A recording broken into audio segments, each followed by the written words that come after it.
Welcome to the Viking Age podcast. It's the official podcast of thevikingage.com. My name is Chris Schad. I write for the Viking Age as well as zone coverage and bring me the news and as well as the Brookings Register. We do this every Monday and Thursday right here on the Viking Age YouTube channel. But however you consume us, don't forget to rate, comment, like, and subscribe so you never miss a new episode. As always, it's later in the week, so Adam is not here, and we found a great guest. He is the host of the LA Football Podcast. He is the CEO of the LAFB Network, and he is the perfect guest in more ways than one today because of everything that is going on with the Vikings and the West Coast. His name is Ryan Dyrud. Ryan, welcome to the show. What's up, Chris? Thanks, brother, for having me. Excited to talk about 2-0-2 teams, but hey, it's going to be a great game regardless, and we should have some fun. So thanks for having me on. It's hilarious too coming into the game because the Chargers are 0-2, and I saw the ESPN rankings, and I think they're like 11th or 12th in the power rankings, and the Vikings are 0-2 in the 29th. So apparently, one team is markedly better than the other, but we're about to find out, right? Yeah, I wouldn't say I'm a fan, but I have a lot of respect for the Vikings, and I don't know how they would have them 29th. I mean, they were in both those games till the very end. So, and they have, both teams are kind of reeling in the same way though. So we'll see if they can get it corrected. So let's talk about some of the things coming into the game, because this is basically, you could argue it's desperation week for both teams, but especially the Vikings, because on Monday, before we go on the air, they signed Dalton Risner. On Wednesday, they trade for Cam Akers. They trade for Akers on Wednesday night. The Vikings will swap picks with the Rams in the 2026 NFL draft. The Vikings basically turned their sixth in that draft into a seventh rounder. Akers, a second round pick of the Rams in 2020. He ran for 625 yards and 2 touchdowns in his rookie year, tore his Achilles, but he returned in time for the Super Bowl. Following year, he ran for 786 yards and 7 touchdowns, but he left the team for 3 games in the middle of the season. And the Rams tried to trade him, but they could not. This year in the opener, he ran for 29 yards on 22 carries, which if you're not good at math, not a great game, but he did have a touchdown for you fantasy people out there. So that's a good thing. Then he was deactivated for the best interest of the team in week 2, according to Sean McVay. And the Rams found a team desperate enough to trade for him because the Vikings have 69 rushing yards through 2 games. Ryan, my first question for you, seeing as you're out on the West Coast, what's going on with Cam Akers, and do you think he can fix the Vikings running game?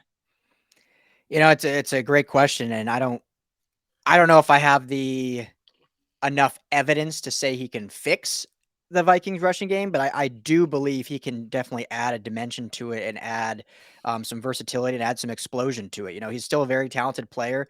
For whatever reason, he just didn't really fit in this Rams, call it, culture, not because he's a bad dude, not because he was a cancer in the locker room, anything like that, but just didn't totally buy into what Sean McVay wanted from his running back room. You see a Kyron Williams who is saying all the right things just this week, comes out and says, hey, whatever head coach Sean McVay, if he wants me to block, if he wants me to catch, if he wants me to run, that's what I love about being a running back in this offense. And it seemed like, not saying Cam Akers didn't do that, but that was kind of the vibe we got from the staff, is that he wasn't fully bought into that. Now, that being said, it feels like, and this is why we actually predicted on our Rams show on Monday that they would trade him to the Vikings, because Kevin O'Connell being the head coach. And it feels like Cam Akers was Kevin O'Connell's guy. I mean, he was in that draft room in 2020 when they drafted him in the second round as the OC with the Rams. And so when he left last year to become the head coach of the Vikings, that's when Cam Akers kind of fell out of favor with the Rams coaching staff. So this is not like, I don't have sources on this. It's just my opinion, but it seems like the connections are definitely there, that, you know, there was more of a strong tie to Kevin O'Connell than there was to Sean McVay. So if anyone can kind of bring his career back, it's going to be with Coach O'Connell in Minnesota. And I think he'll certainly help in the running game. I'm not going to say save your guys' running game, but I think he can help. And I think at this point, I mean, you're not adding saviors in week 2, right?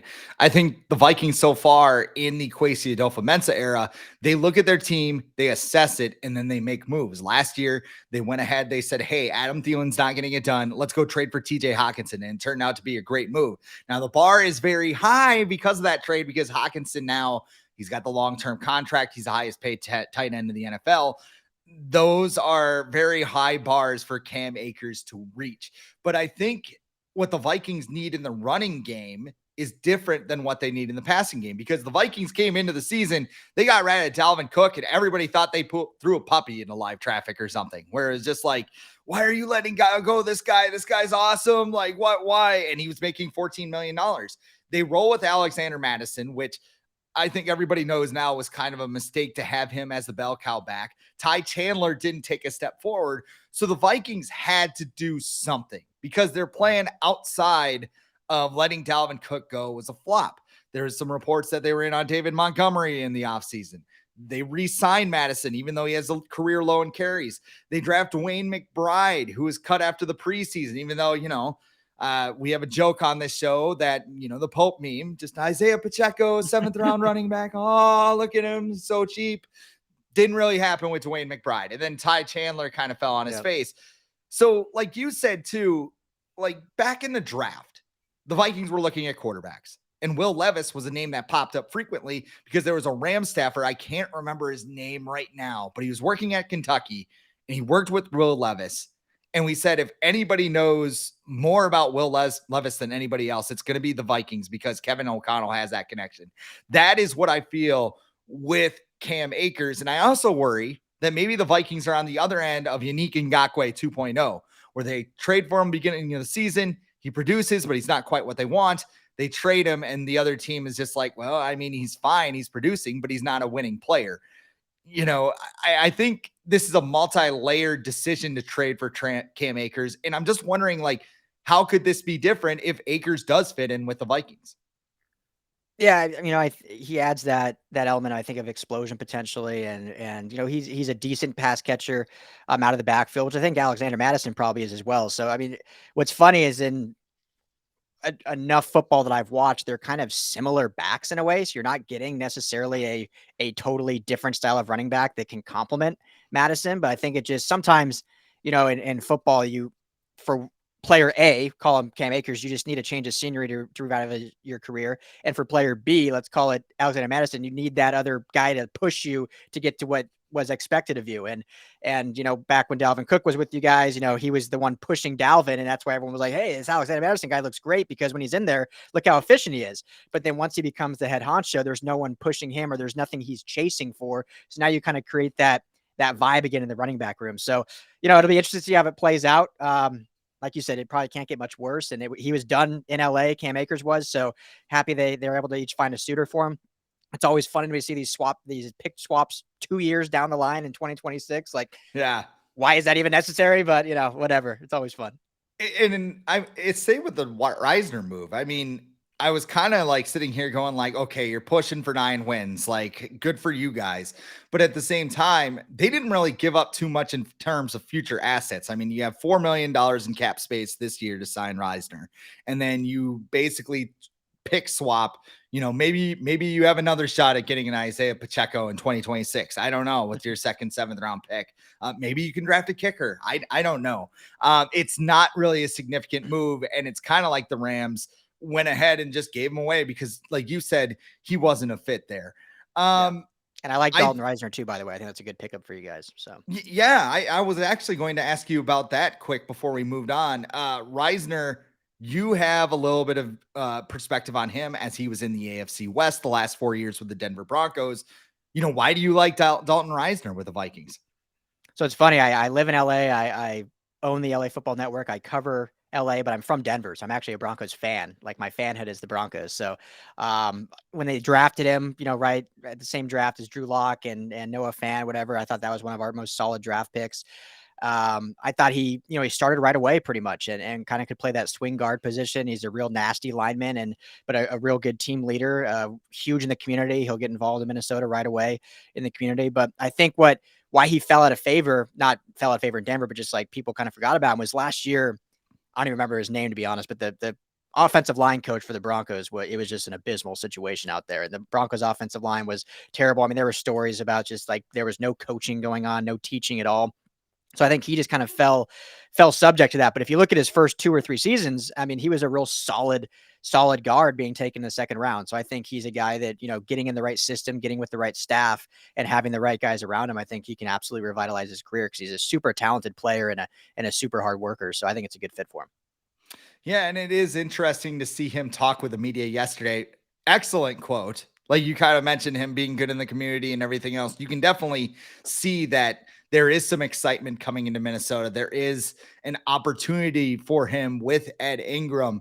You think he plays on Sunday? Because he was saying he doesn't even know which direction to go. So maybe it's another week, but do you think we see him on the field at all? Or is it just kind of, are you one of those guys who think it's a work in progress? I mean, I used to think that, but then you saw last year Baker Mayfield get off the plane and go win a game for the Rams on prime time. So you never know. But I would assume you would know more than me, but I would assume he wouldn't start. But you never know if he'll get in there on some reps, seeing how things go, and maybe just get his feet wet.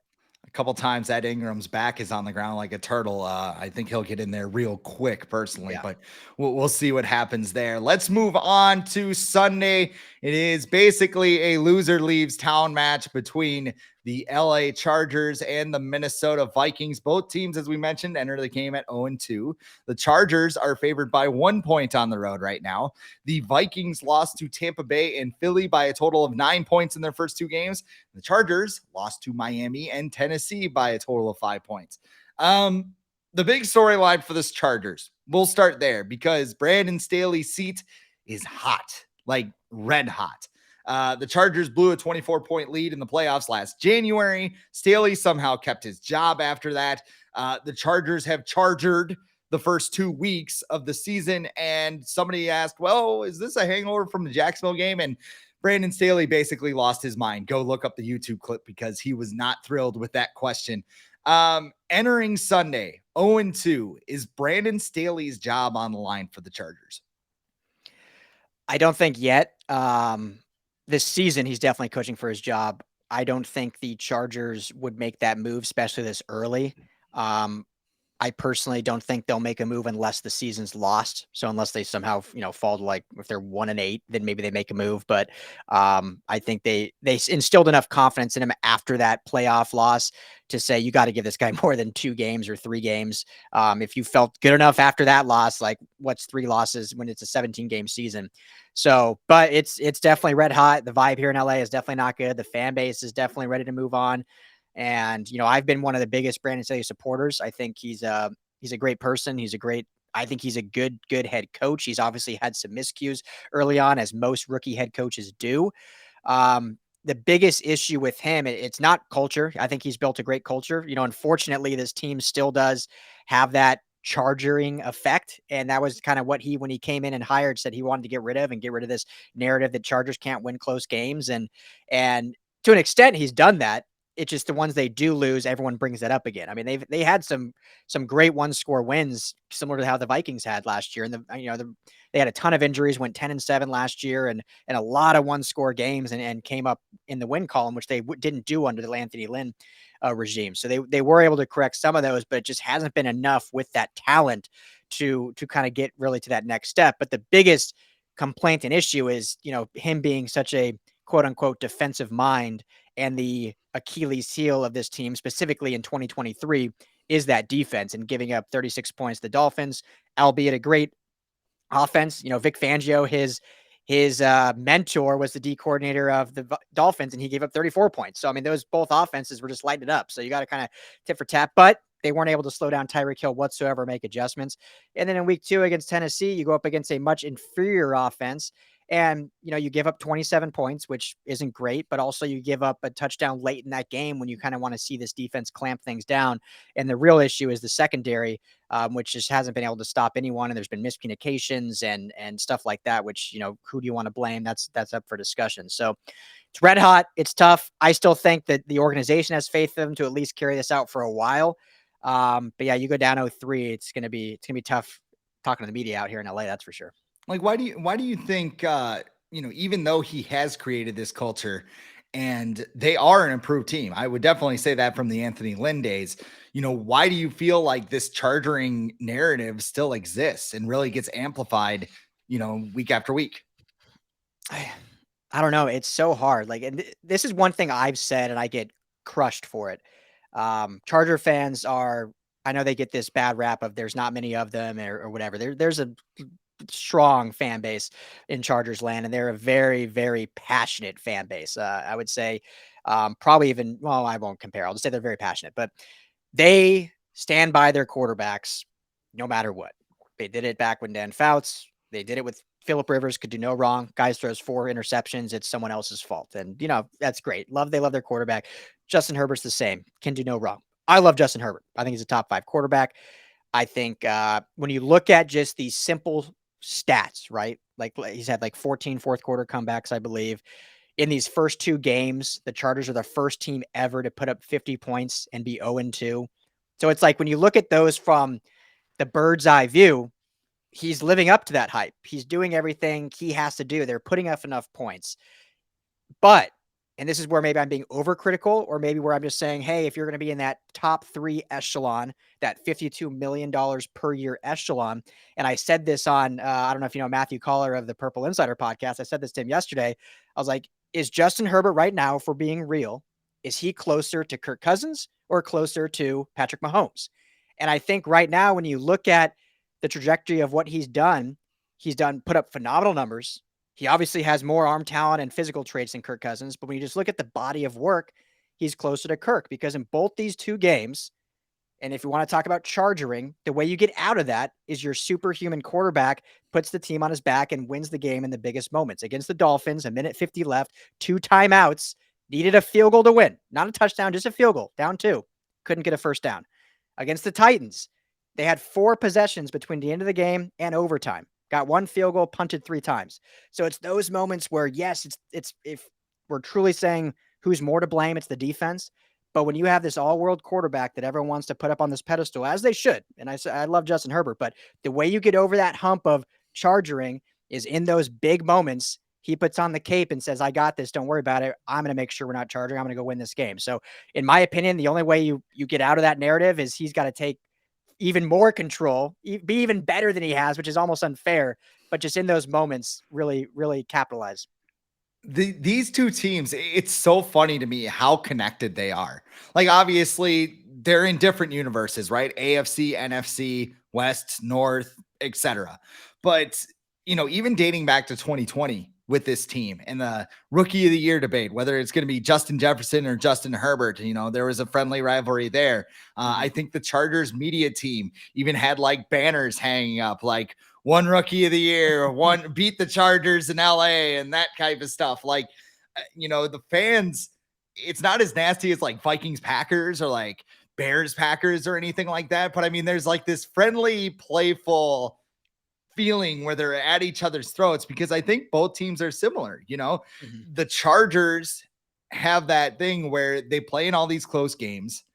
They do win some of the close ones, but they don't win the ones that really matter.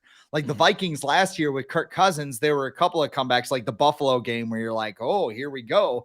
And then, playoffs on the line, 4th and 8, he checks down to TJ Hawkinson, and we're, releasing guys left and right and doing a youth movement. These 2 teams are very similar. And I mean, it creates a very fun dynamic entering Sunday's game. Yeah, no, absolutely. And we haven't even got to the coaches yet, who are seemingly best friends. I mean, both sat at the same table at Sean McVay's wedding. We're both in the same staff with the Rams, one OC, one DC. So, yeah, it's funny you say that, Chris, because I feel like in today's NFL, you still have obviously the team rivalries, as you mentioned, the Vikings and the Packers and the Chargers and the Raiders have a huge rivalry, but more so with this youth generation, it's more of like player rivalries. So you mentioned the Jefferson and Justin Herbert, and there's a huge rivalry right now with Herbert and Tua in Miami. And so it's funny how those dynamics come to play. And so there is an absolute kind of linear synergy between the Vikings and not just the Chargers, just the LA teams in general. I mean, between them, the Rams and the Chargers, they're almost like in this triad, if you will, just in terms of different coaches going places, different players. Obviously, Eric Kendricks now being here in LA, and not looking like he's going to play. Didn't practice again yesterday. We'll see about that tomorrow, or today or tomorrow. But yeah, it's so fun how much they're tied, and it just makes that much more fun on Sundays. Speaking of that defense for the Chargers, you mentioned they've given up a lot of points. Their pass defense is a mess. They've allowed the most passing yards of any team in the NFL entering week 3. They have 10 quarterback pressures on the season. You kind of mentioned a little bit kind of what's happened to that Chargers defense under Brandon Staley, but this might be a shootout type of game where Justin Herbert can take advantage of the Vikings. Kirk Cousins can take advantage of the Chargers. How much is that aerial attack going to play when it comes to who wins this game on Sunday? So this Chargers defense is like a tale of 3 seasons, really. Like they can never just put it all together. And in Staley's kind of first year and a half, it was the run defense that was abysmal. I mean, they were dead last in run defense. And then at the end of his first year, they improved finally on that. But the pass defense was okay.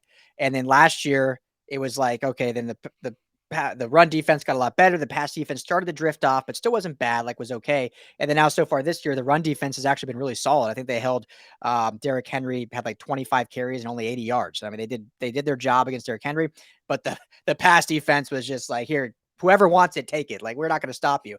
And not to get too in depth and bore your audience, but what the Chargers are doing right now is you have Ja'Sir Taylor as kind of your true starting corner. He's going to play, I think, the star position this Sunday. And then you have 3 guys kind of vying for 2 spots they've been testing out. JC Jackson coming back from that gruesome injury. It's a miracle he's even on the field, but he's been, working his way back in. Asante Samuel Jr. and Mike Davis. And so they've been kind of doing this rotation through these first 2 weeks. And I think in professional sports, you kind of need that lather and that continuity of just knowing it's your job and go get it every week. This isn't college where you can do a 2 quarterback system, right? You can't rotate the offensive line out every play. USC right now is doing like a 9-man offensive line rotation just to kind of figure out their starting 5. Like, you don't do that in the NFL. You need that continuity, that consistency. And so I'm not saying that's the only reason for their struggles, but I know you laughed. I know Minnesota's probably doing that too, but yeah. Go ahead. You look at the Chargers secondary doing this rotation, and you look at that play in Tennessee where Treylon Burks gets that 70-yard touchdown pass. You could tell it was a total miscommunication. Whoever was supposed to be covering either thought he was supposed to have someone over the top of safety, or thought he was playing quarters, or just didn't have the right coverage. So is that a coaching clarity issue? Is that a Brandon Staley and Derek Ansley issue of relaying the right play call? Or is it just too much of a rotation and guys not being in there consistently knowing what their job is? It's probably a combination of both, as most things are. But I think in order for this defense to get fixed, specifically the secondary, they need to pick their 3 starters and roll with it, at least for a whole game, and then make a decision to change after the game if need be. So I think your question was, can they slow this offense down? I don't know if they will, but that's the only way that I think they have an opportunity to at least slow the bleeding a little bit. And one of the players that could benefit from that leaky pass defense is a guy that you're probably familiar with, Jordan Addison, the Vikings first-round pick. I talked about him a little bit on Monday, that currently, and again, it's 2 games, but he is on pace for a 1,000-yard season. He's been getting open, has a couple of touchdowns in his first 2 games. Are you surprised with the immediate success that Jordan Addison has had so far in the NFL? And what makes him such a great player that he can get open deep in the way that maybe somebody like Adam Thielen could not last year? Yeah, I'm not surprised at all. I really wanted the Chargers to take him at 21. They go Quentin Johnston, and then the Vikings were able to get him right after that. And Quentin Johnston, I think, is going to be a great player here once he gets more involved. But yeah, Addison, not surprised. An electric player, had a great 1-year season with USC, obviously won the Blitnikoff at Pittsburgh. But I think what makes him so special is he's so dedicated to his craft, and he doesn't get, I know he had the speeding thing in the offseason or whatever, but overall he's he's business first, football first. I remember talking to him at USC Media Day, and the way he answers questions is, some people can misconstrue it as kind of like rude and cagey. I just saw it as like, this guy is just focused on football. Like, I don't care about all the other noise. You ask him a question, I'm going to answer you point blank, but I'm not going to like fluff it up and sugarcoat it and be all like friendly and whatnot, because I'm just focused on ball. And so I think his dedication to that has certainly helped him. In terms of just football talent, he plays way faster than he looks. I know when he ran his 40 time, there's a lot of concern about his speed. And I was pounding the table. I'm like, guys, this guy can run past guys. I don't care what his 40 time is. It's the most overblown stat in all of draft tech nerds that want to talk about. I watched him blow past guys all season long at USC, and sure enough, what did he do? 39 touchdown in week 1, 65 or something in week 2. So the dude can flat out run when he's on the field in pads and run past guys. And part of that is he has the speed and that gear, but he's such a good route runner, which is so dangerous being paired with Justin Jefferson. It's unbelievable. Such a good route runner that he can run that skinny post and then just cut it up with a quick little jab step, and then he just totally eludes the defender and kind of gets the safety sitting. And so that's how he's been able to get open. So I think he's just tactically so much smarter than a lot of defenders, and which is what makes him so good, and which is why he's gotten off to such a quick start just in 2 weeks. The last thing I want to talk about with this game is the offensive lines, because they also feel like mirror images. The Chargers have a little bit of a weakness in the interior, and then there's the Vikings who they might as well play with 2 guys on the offensive line on Sunday, because that is basically where we're at. Like we said, they signed Reisner on Monday. Christian Darrisaw is nursing an ankle injury. Garrett Bradbury is still out with a back injury, suffered on the 7th play of the season. It feels like everything is like stoppable force against movable object in this game, where it comes to pass defense, run defense, offensive lines, defensive lines. This is going to be a wild game, isn't it? Yeah, absolutely. When you look at just the trenches, this is where the Chargers should have the upper hand. The defensive line was unable to get any pressure on Tua in week 1. Only, I don't even know how many pressures, but no sacks. And then last week against the Titans, they kind of came to life. Joey Bosa got in the stack calling. Tui Pelotu, another rookie out of USC, has been tremendous for this team. Yeah, he's taken on different stunt blocks that has freed up Bosa on the same side. Your inside guys in Seabass and Austin Johnson have been solid. So the defensive line and just the front seven in general should have their way against this Vikings front, as you mentioned. On the offensive side, I don't think they've necessarily totally lived up to their potential, but the offensive line of this Chargers team is a strong point. When you look at Slater and Pipkins on the edges, and then you look at Johnson and Salyer as guards, and Corey Lindsey is still one of the top centers in the game, certainly have a ton of talent and continuity that they've built very quickly. I think, honestly, if we're just going to call a spade, I think the Titans have a really good front. And I think they were able to, Jeffrey Simmons is one of the most underrated defensive linemen, I think, in all of football, or at least doesn't get talked about enough. And so I think they just the Titans just beat them on some plays. But I think overall that the Chargers offensive line is a very good front. They're going to get better as the season progresses. Salyer going from tackle to guard, and so just kind of getting that continuity there. But I think they'll be fine. Yeah, it's kind of the same vibe the Vikings have been in. Getting Tampa Bay, a very strong front in week 1, and then getting Philly's front in week 2. Yeah. Those aren't exactly great matchups. We also talked a little bit about the running game too. Vikings have questions on their end. You guys have some questions on yours with Austin Eckler's ankle. He did not practice on Wednesday. We're recording this at 1:30 Central Time, so I believe practice has not happened in LA yet. What do you think? You think Eckler is going to play? And if he doesn't, can John Kelly take advantage of this Vikings defense that basically got gored for over 200 yards on the ground last Thursday? Yeah, you would hope. I would say it doesn't feel likely Eckler plays, which pains me because he's on my dynasty team and I need him to get back in there. But, anytime the coach says there's no timetable for return, that's usually not a good sign. Now, they haven't put him on IR yet. But usually, maybe it's Brandon Staley being a little more cagey now and being sick of the media and all their questions. But usually they'll give an answer like, yeah, he's getting close, or we're happy with his progress, or that. But when you just kind of flat out say there's no timetable, usually he's not playing this week. And so as of Wednesday, like you said, didn't practice. Thursday, we'll see. And I can even shoot you a message if he does or whatever. But yeah, doesn't look likely. Joshua Kelly is fully capable. They didn't utilize him as much as I would have liked last week. I think they went to the pass game a little more than I would have liked to see with how well they ran the ball in week 1, over 200 yards rushing. And obviously Eckler is a part of that. But Joshua Kelly is fully capable to run the rock. The one question I have, and this is just more hypothetical because I don't know why you would know, but I don't know either, is I don't know if Isaiah Spiller did something to this coaching staff or this organization, but drafted last year out of Texas A&M, has looked good in camp. Last year, rookie year, maybe it was just more of a learning curve thing, but this offseason I thought looked really good.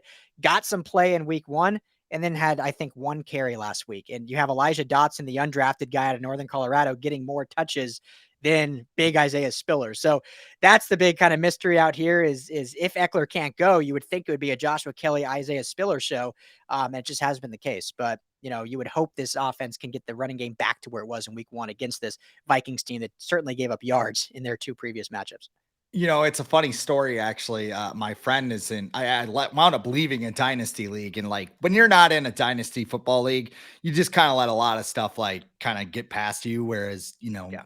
you have to pay attention to that stuff. So my friend's like, well, who do I cut? And he's like, what about Isaiah Spiller? I'm like, I'd keep him around. I like him. He's explosive. He's great. He's like, no, he's like the 4th-string running back right now. Like, he's behind Joshua Kelly and someone else. I'm like, how the hell does that work? I don't know if it's like, full circle, if it was like a Cam Akers thing where he just didn't want to do what the coaching staff wants out of him or what, but he was a very talented back out of Texas A&M and somebody that I thought would have a big role in the Chargers offense by now. Yeah, and he certainly he has a bigger body, so he kind of gives that offensive dimension they don't have. Joshua Kelly plays big and he can be a bruising back, but he's not necessarily a big bruising back like Isaiah Spiller is a much bigger guy. So it's interesting. I haven't heard any reports about bad behavior or anything like that, and I definitely don't want to assume or put that on him, but it's just strange that he can't get on the field, especially when Eckler's out. You would think, all right, this is your opportunity. Alrighty. So now that we have all the information in front of us, it's time for one of my favorite parts of the show, the predictions. What is your prediction on Sunday when 2 0-2 teams collide at US Bank Stadium?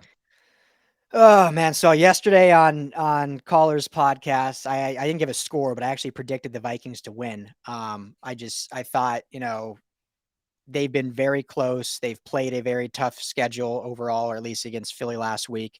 Not really Tampa Bay, but Tampa Bay's 2-0, so we'll give them some credit there, I guess.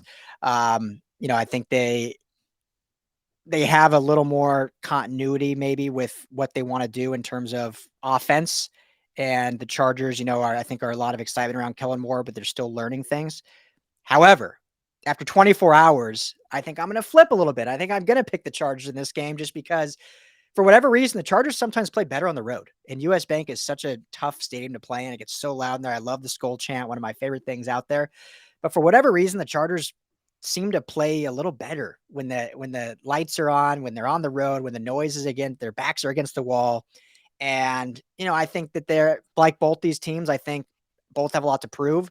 When you look at the trajectory of kind of where these teams need to be, you might disagree, but I think the Chargers, in my opinion, have it more up against them being in the AFC, specifically the AFC West. I think when you look at the NFC in particular, the quarterback play, and even in your division, when you look at, Green Bay is a cool story. I don't think they're going to be long-term great. The Bears are obviously a mess. Any Viking fans out there, just be happy you're not a Bears fan. And then Detroit, I think, is the favorite, but I mean, they're 1-1. So when you look at the AFC, you still got Mahomes. The Broncos are going to get better. I know they're 0-2. They're going to get better. You got Josh Allen. You got Joe Burrow. You got all these guys. And so they need it more to get back on track because if you drop 0-3, I mean, you're not getting in the playoffs in the AFC being, less than 10 wins. So I'll take the Chargers, but it's close. I'll go. You want to score? Yeah, go. If you got a score in mind, fire it off. Let's go. I mean, I don't think these defenses either are going to be stopping much, especially if it goes to an all-air assault. So we'll go 34-31 Chargers.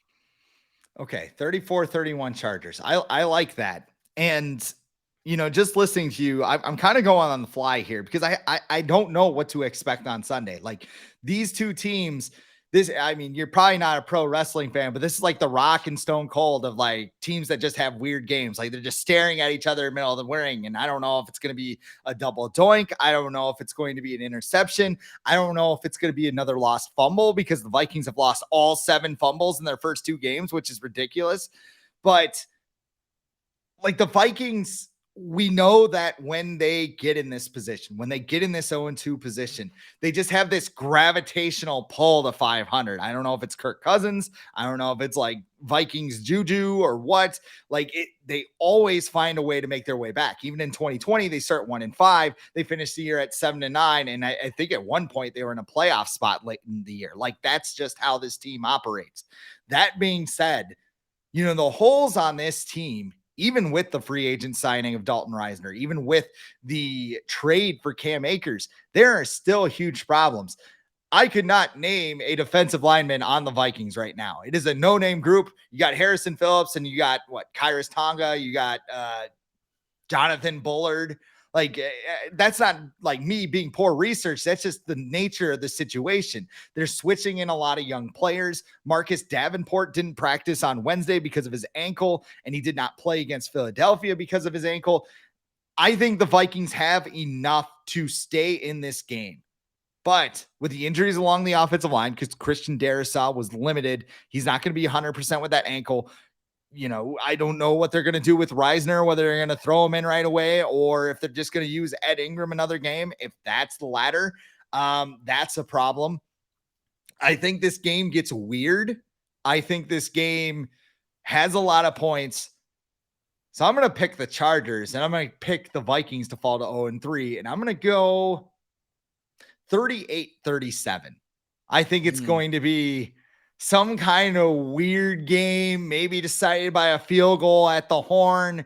I am preparing for just something batshit crazy on Saturday or on Sunday. So that's pretty much what we got. Yeah, I like it. I mean, it should be a great game either way.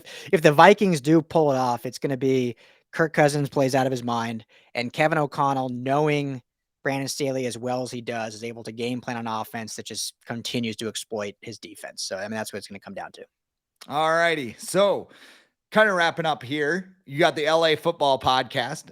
Minnesota fans might have a little bit more vested interest here within a year or so with USC moving to the Big Ten.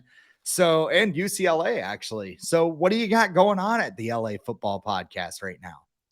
Yeah, it's it's crazy. LA Football Network. We just cover the 4 teams as you alluded to, and always a lot going on. It's a lot of coverage. I was just on a call with Lincoln Riley on for his Thursday presser. Was at practice yesterday, and then obviously with our Chargers, Rams, and UCLA, who's traveling to Utah this week for a big Pac-12 matchup. So a lot of fun, and it's been growing. And we're excited on the collegiate side. We're excited to be in the Big Ten. So it's going to be a fun next year playing these Big Ten schools and welcoming these schools into the Rose Bowl and into the Collie out here in LA. Should be a good time.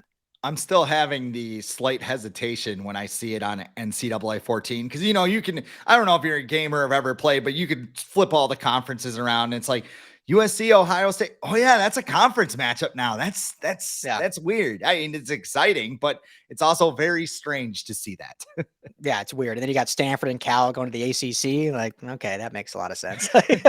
Stanford, Clemson, going to be an absolute banger, man. Oh yeah, can't wait. Where can people follow you on social media as well?